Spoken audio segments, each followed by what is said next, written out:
Okay, our next performer, again new to the Dodo stage, but not new to poetry, I don't think. I've seen ALVIN CULZAC both here in the Poetry Cafe at an open mic event, and also he took part as well in an event at Covent Garden, an open mic event on National Poetry Day outside the Transport Museum.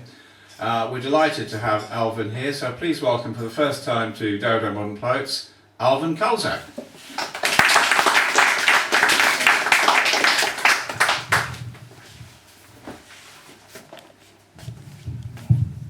Thank you very much.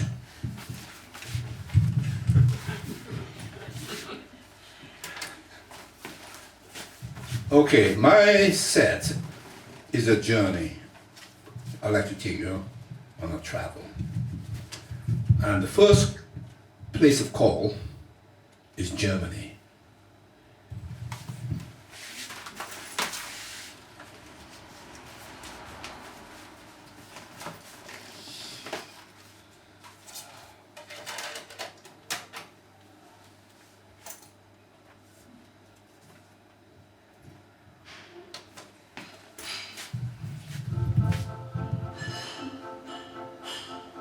Forsooth, my liege,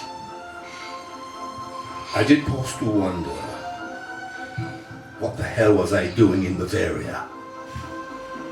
For there were signs in the rolling countryside that a dream had died, and the stench of history did make me wary. Even the distant tolling of the church bells seemed to hint at unfinished business. And not wanting to extemporize as to whether enough time had elapsed to cleanse the madness or madness it was, I did proceed to the fest.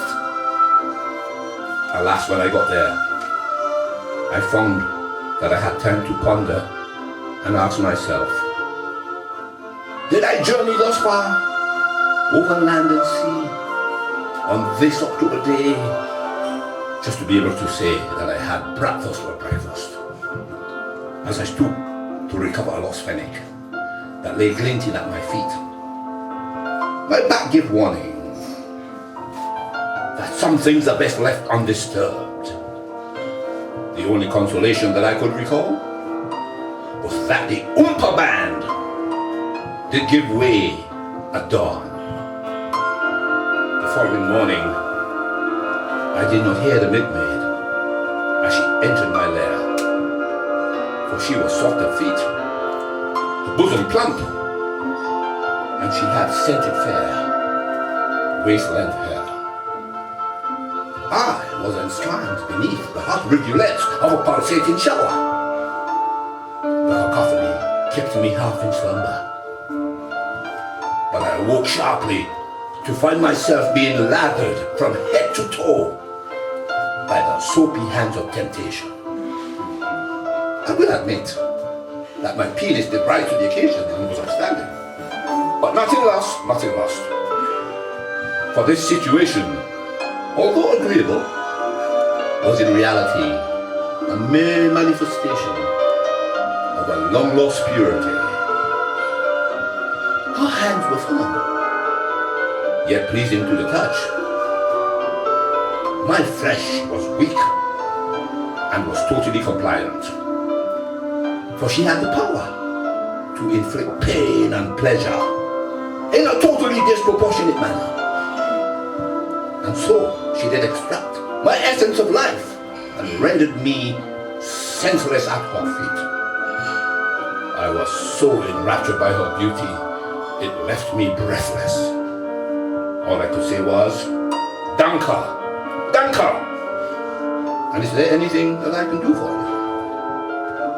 She smiled sweetly, then said, Nein!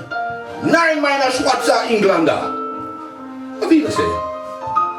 And thus she departed, leaving me to wonder, just how long shall I stay in Bavaria? Thank you very much. Auf Wiedersehen and goodbye. Thank you very much.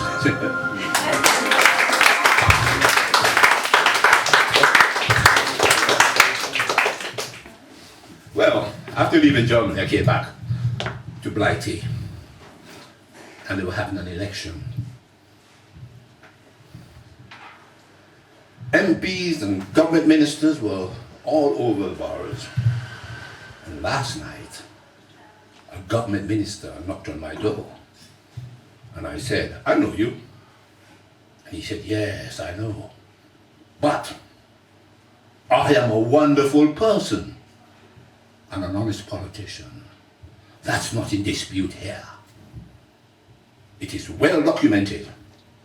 At election time, I love you all to death. I so enjoy hugging and kissing your babies. My extraordinary smile is not an insult to you, my friend. And you are my friend. Trust me. Read my lips. I stand before you now, exposed to full public scrutiny. I have nothing to hide. And in all honesty can say, the media lie, I tell you, when they said that I was sleazy. They lie, I tell you, when they said that I was caught in the House of Parliament, in my office, wearing female kinky knickers on my head, and romping with my male and female secretaries in a threesome sex orgy. They lie, I tell you, when they said that I was seen in the middle of the night with a carrier bag full of cash, waiting to pay off tabloid journalists. They lie, I tell you. I have done nothing wrong. They are just trying to bring me down. You cannot let that happen. So vote for me, please. Pretty please. Thank you.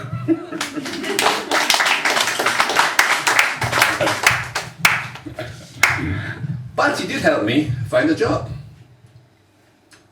And this is going well. And at this job, I was working nights for pucker meat pies. And one night, I disobeyed company policy and ate a couple of hot meat pies. Afterwards, I didn't feel right. So I left work a little early. My woman didn't know that I was on my way. And when I got home, there was hell to pay. Some half-naked dude pushed past me on the stairs, kicked down my back doors, and quickly ran away. As I stared after him in some bemusement, I said to myself, well. Life is a never-ending battle of ideological experimentation. Yeah, that's what I said to myself. Then I said to my woman standing on the top of the stairs, girl, what's that look on your face? Sweat on your eyebrow, your nightie back to front. Man, you look a disgrace. And the signs of your over-enthusiastic lovemaking is all over the place. With hands on hips and arms akimbo, she said haughtily, I don't love you no more. So pack your bags and get your ass out of my house immediately. As it was my house, I stared up at her in shock and amazement. And I said to myself, well. Life is a never-ending battle of ideological experimentation. Now my house is no longer my home, and that goes for the car as well. Her fancy man is watching my TV, and she takes him his whiskey in bed. I hardly get to see the kids, and my lawyers have put me in the red. My life has gone from good to bad to sad, because I just found out that my kids are now calling him Dad. As I pondered the imponderable, I said to myself, well. Life is a never-ending battle of ideological experimentation. But you know what they say? Life don't always stay the same. And I hear things are not going her way. She's up to her neck in Barney, and her boyfriend has ran away.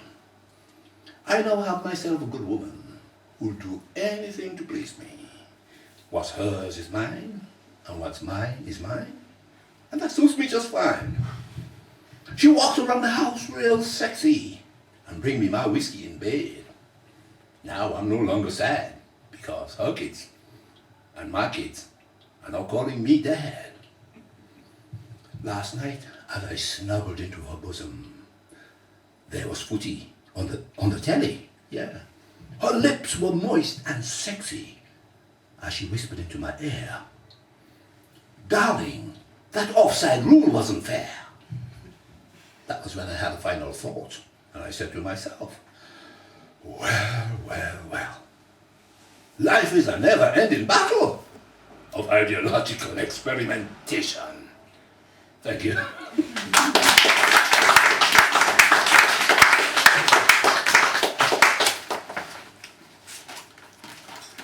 All right.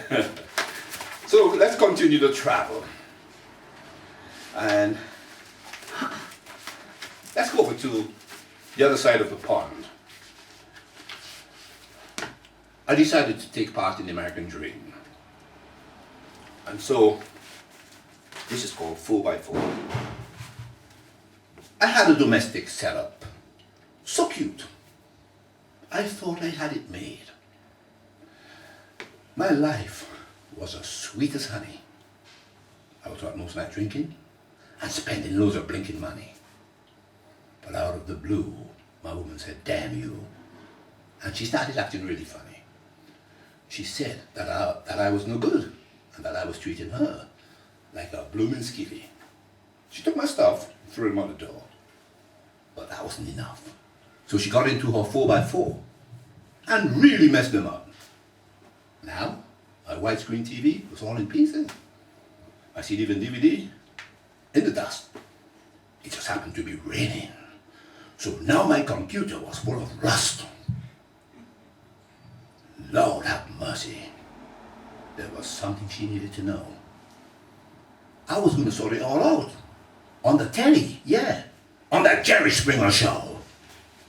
She was going to find out that her mother had seduced me. Her sister had stripped me and whipped me. Her brother wanted me, but I said no. All this was going to be sorted out on that Jerry Springer show. When we got there, she took center stage and really let rip. She was cussing and fighting. And then she started to strip. The crowd got excited and was baying for more. Then she told me something that I'd never heard before. She said that my new woman was now her lesbian lover, and they'd been together for a while. They exposed their bellies and said they were both pregnant with child. They were all going back to my place to sling my stuff out the door. The only good thing about all this, they no longer had a 4x4. Lord have mercy.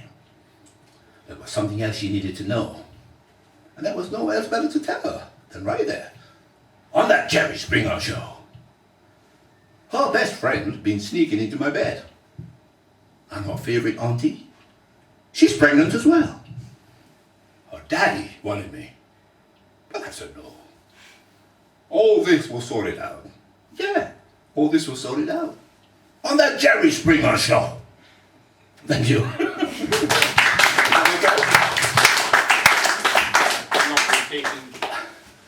One more? One more? Okay. As this is the last one for my set this moment, I'd like to read you a poem called Farewell. Farewell to one, now silence quite. Without thee, we are no longer whole.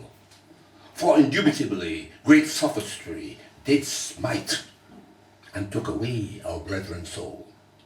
The pain in time did not retreat, and tales are told of one so right. Though some they raised a cry in you, and said the words did not ring true. More so, they said that good was bad, and bad was good, and deception sits atop the cornerstones of ideology, thus making the now weary soul embrace the thoughts of eternity. Farewell. Thank you.